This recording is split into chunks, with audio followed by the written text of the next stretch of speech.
This story was originally posted on a niche forum for NHS night shift workers back in 2014. The user, who went by the handle Nightwatch92, claimed to be a former nursing assistant at a Victorian-era hospital in the Whitechapel district of London, UK.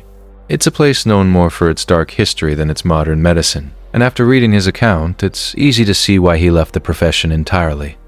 I don't expect you to believe me. In fact, for a long time, I tried to convince myself that I was just suffering from the kind of acute sleep deprivation that comes with working 12-hour shifts in a London basement. But the mind doesn't just make up specific physical details. It doesn't create a memory so vivid that you can still feel the drop in temperature on your skin 10 years later. I was 22, working as a healthcare assistant at one of the oldest teaching hospitals in the city. If you've ever been in a London hospital at 3 a.m., you know the atmosphere. It's not the sterile, bright environment you see in the movies. It's a labyrinth of yellowing linoleum, flickering fluorescent tubes, and the heavy, stagnant smell of antiseptic masking something much older. My assignment that night was Ward 4, the King Edward Wing. It was an overflow ward, mostly used for long-term recovery, but at the time, it was undergoing minor structural renovations, which was just a polite way of saying the building was literally rotting.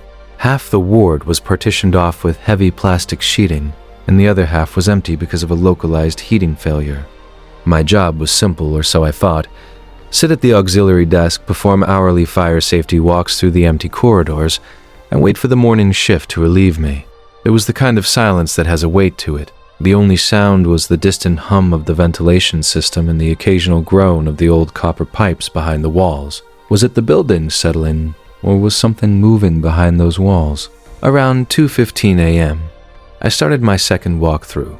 I had my heavy mag light in hand, though the emergency lights provided a dim, sickly green glow. I walked past the shuttered nurses' station and toward the end of the hall where the red zone started. The area completely closed off to patients. The air there was noticeably thinner, smelling of dust and wet plaster. I remember checking the heavy oak doors of Ward 4C. They were locked, just as they had been an hour prior. I turned to head back to my desk, my rubber-soled shoes squeaking rhythmically against the floor. That's when I heard it. It wasn't a loud noise. It was a soft, frantic scuffling, like someone dragging a heavy wool blanket across the floor. It came from inside the locked ward. I stopped dead. My heart did that slow, heavy thud against my ribs that you only feel when your fight-or-flight response kicks in before your brain even knows why. I told myself it was a fox that had somehow gotten in through the construction entrance, or maybe a stray cat. But the scuffling stopped the exact second I stopped. I waited, holding my breath until my lungs burned. Nothing. I took one step forward and the scuffling started again, perfectly mirroring my pace. Why did the sound seem to be following the rhythm of my own feet?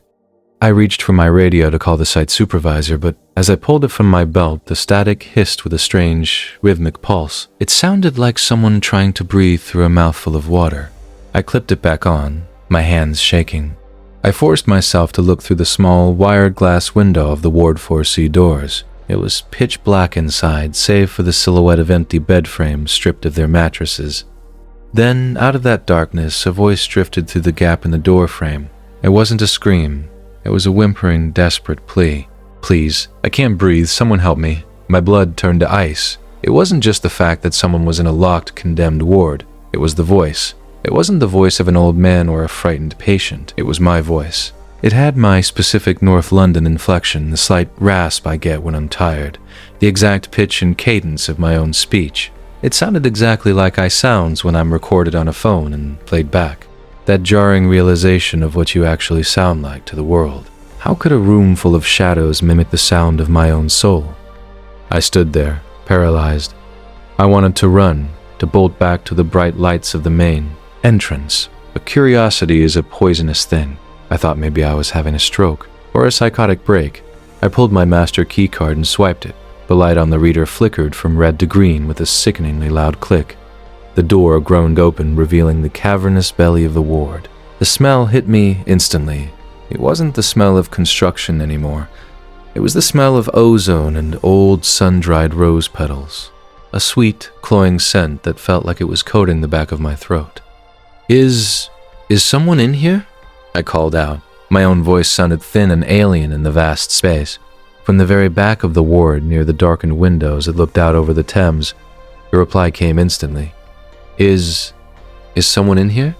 It was a perfect echo, but it wasn't an echo. The timing was off by just a fraction of a second, and the tone was mocking. It was my voice, but twisted, higher, faster, infused with a frantic manic energy. I shone my light toward the back of the room. The beam cut through the desk motes, landing on an empty bed. The sheets weren't there, but the wire mesh of the bed frame was vibrating. It was humming, a low-frequency vibration that I could feel in my teeth. If I'm the only one here who is playing back my words, I started backing away, my flashlight beam dancing wildly over the peeling wallpaper and the rusted IV stands. As I backed up, I felt a sudden, sharp drop in temperature. It wasn't just cold, it was a vacuum of heat. My breath began to mist in front of my face in thick gray plumes. I bumped into a bedside locker, knocking a metal wash basin to the floor. The clang was deafening in the silence. The clang was deafening. A whisper came from right behind my ear. I spun around, swinging the heavy metal flashlight. The beam swept through empty air. There was no one there. But the air where I had swung felt thick, like I was moving my arm through cold syrup. I was alone in the center of the ward, yet the feeling of being watched was so intense it felt like a physical weight pressing down on my shoulders. I felt eyes on the back of my neck, eyes from under the beds, eyes from the darkened ceiling corners. How many things are standing in this room that I simply cannot see? I stumbled toward the exit, but the ward felt longer than it had been when I walked in. The doors seemed to recede into the distance. I began to jog, then sprint. Every time my foot hit the floor, a second footstep echoed it from the darkness to my left. Thump, thump, thump, thump. I wasn't just being followed, I was being hunted by something that was learning how to be me. I reached the doors and pulled. They wouldn't budge. The electronic lock had engaged, and my keycard wouldn't respond. I swept it over and over, the red light mocking me with every failed attempt. I looked through the wired glass into the hallway, the safe, normal part of the hospital, and saw a figure standing at the nurse's desk. It was wearing my uniform. It had my build. Its back was turned to me, and it was sitting in my chair, slowly leafing through my clipboard. Who was sitting at my desk if I am trapped in here? I began to pound on the glass. "Hey, open the door. Help!" The figure at the desk didn't turn around. Instead, the intercom system on the wall inside the ward crackled to life. The speaker was right above my head. The voice that came through was mine, but it was distorted, layered with a low, guttural growl that sounded like stones grinding together. "I'm already out there," the voice said through the speaker. "Why would I let you out?" I fell to my knees, the sheer impossibility of it shattering my mind. I started praying, not because I was religious, but because I didn't know what else to do. I recited the Lord's Prayer, my voice cracking and breaking, and for every word I said, a dozen voices from the darkness of the ward joined in, mocking the prayer, turning the holy words into a cacophony of hissed syllables and wet, choking laughter. They weren't ghosts. This wasn't some Victorian lady in white. This was something older, something that had been trapped in the foundations of London long before the hospital was built. A djinn, a shadow, a glitch in the fabric of what we call real. Is this the moment where my life ends and something else takes over? Then, as quickly as it had started, the noise stopped. The temperature surged back to normal. The sweet smell of roses vanished, replaced by the sharp, acidic scent of cleaning bleach. The light on the door reader turned green. I didn't wait. I threw the doors open and sprinted down the hall. I didn't look at the nurse's station. I didn't look at the chair. I ran straight for the elevators, hit the ground floor, and didn't stop until I was out in the cold, damp London air, surrounded by the beautiful, mundane noise of traffic and distant sirens. I never went back. I didn't even go back for my coat or my phone. I sent my resignation. I never went back. I didn't even go back for my coat or my phone. I sent my resignation via email the next morning, citing a family emergency. A week later, I heard from a former colleague that the King Edward Wing had been closed indefinitely due to unstable flooring, but he told me something else, something that keeps me awake every time the house gets too quiet. He said that when the cleaning crew finally went into Ward 4C to clear out the remaining equipment, they found something strange. In the dust on the floor in the very center of the ward, there were two sets of footprints. One set belonged to my regulation work shoes. The other set was identical, the same tread, the same size, the same wear pattern. But those footprints didn't lead to the door. They started in the middle of the room, circled the spot where I had been kneeling, and then simply stopped at the wall. If it's not in the ward anymore, where did it go? I live in a different city now. I work in an office with bright lights and lots of people.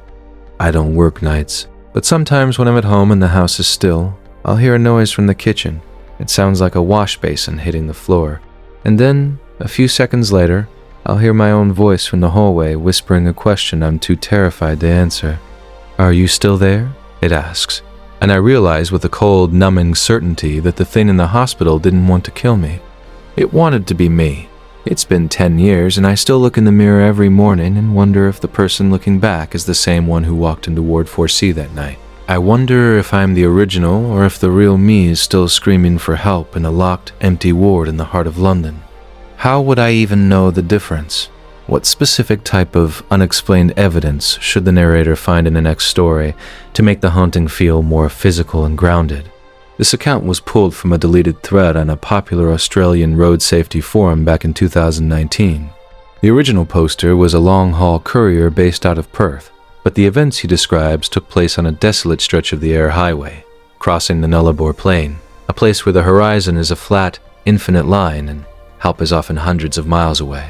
He didn't want his real name used, but he signed off his last post with a warning. If you see someone on the road after midnight, don't look at the mirrors. I've spent 15 years behind the wheel of a truck. I've seen every inch of the Outback, from the red dust of the Kimberley to the coastal cliffs of the Bight. You get used to the isolation. You learn to live with the hum of the tires and the way the world shrinks down to the small pool of light thrown by your high beams. People talk about the long straight, the stretch of road that goes on for nearly 100 miles without a single turn. It's a hypnotic, dead place. But there's a difference between being alone and being the only thing alive in a landscape. I was driving a light freight van from Ceduna toward Norseman. It was a Tuesday around 1:30 a.m. The moon was a sliver, barely doing anything to cut through the ink-black darkness of the scrubland. Out there, the silence isn't just an absence of noise. It's a physical weight that presses against the windows. I had the radio off because the static was starting to grate on my nerves. I was just cruising at a steady 90 kilometers an hour, sipping lukewarm coffee, trying to stay alert. Was that a trick of the light, or did the horizon just flicker? I saw him for the first time about 40 kilometers past the Nullarbor Roadhouse. He appeared at the very edge of my high beams, a tall, thin silhouette standing dead center on the white line.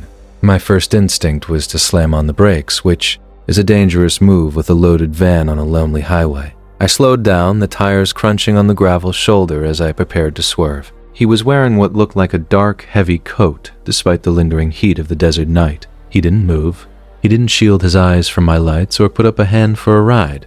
He just stood there, his back to me, perfectly still.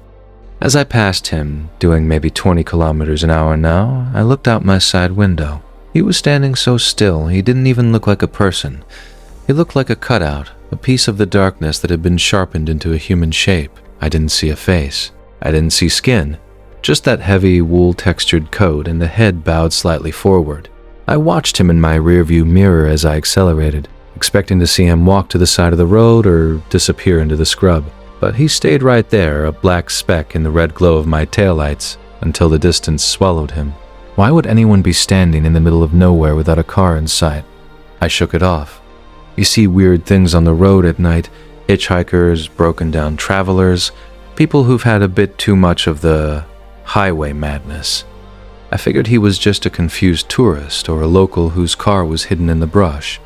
I drove for another 10 minutes, covering maybe 15 kilometers. The road was identical to the stretch I'd just left. Flat, empty, endless. Then my headlights caught something. A tall, thin silhouette standing dead center on. Kilometers past the Nullarbor Roadhouse, he appeared at the very edge of my high beams, a tall, thin silhouette standing dead center on the white line.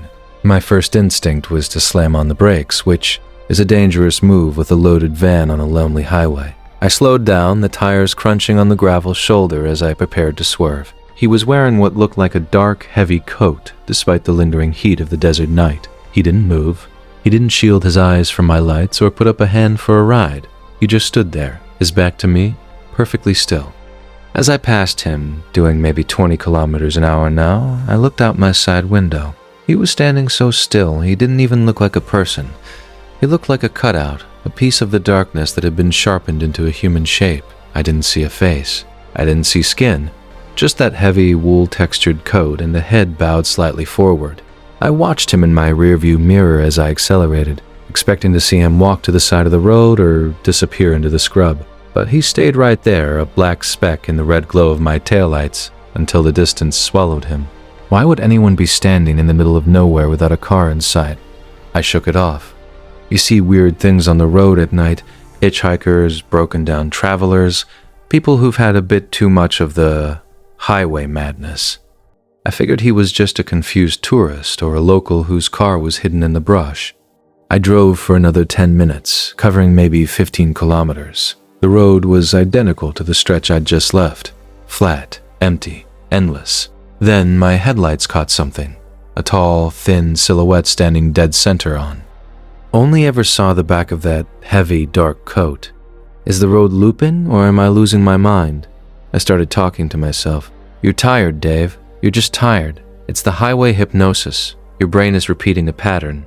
But the smell in the cabin changed. It didn't smell like coffee or old upholstery anymore. It smelled like wet earth, the kind of deep, damp soil you only find in a graveyard after a heavy rain. It was thick and cloying, sticking to the roof of my mouth. I rolled down the window, desperate for the dry, hot desert air, but the smell only got stronger. The wind whistling past the window sounded like a low, rhythmic chanting, a language I didn't recognize but felt in the marrow of my bones. I refused to look at the road directly. I kept my eyes fixed on the white line to the left, using my peripheral vision to guide the van, but he was there every few kilometers now. Each time the gap between the sightings grew shorter. It was like a film reel skipping, showing me the same frame over and over again. Every time I passed him, the van's electronics would flicker, the dashboard lights would dim to a dull orange, and the radio, which I'd turned off, began to emit a low, pulsing hum that matched the beat of my own heart. What happens if I finally run out of road to swerve? The 8th time I saw him, he wasn't standing still. Not exactly. He was still in that same pose, back to me, head bowed. But he was vibrating. The silhouette was blurred, as if he were shaking at a frequency too high for the human eye to capture. As I approached, I realized the vibration was actually hundreds of small movements, his coat fluttering, his head twitching, all happening at once. I didn't swerve this time. I couldn't.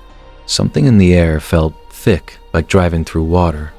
I braced for impact, certain I was going to hit him. I went right through him. There was no thud, no sound of breaking glass, but the interior of the van went ice cold. My breath turned to a thick white fog that coated the windshield instantly. I couldn't see a thing. I scrambled for the defrost, my fingers numb and clumsy. The van started to fishtail.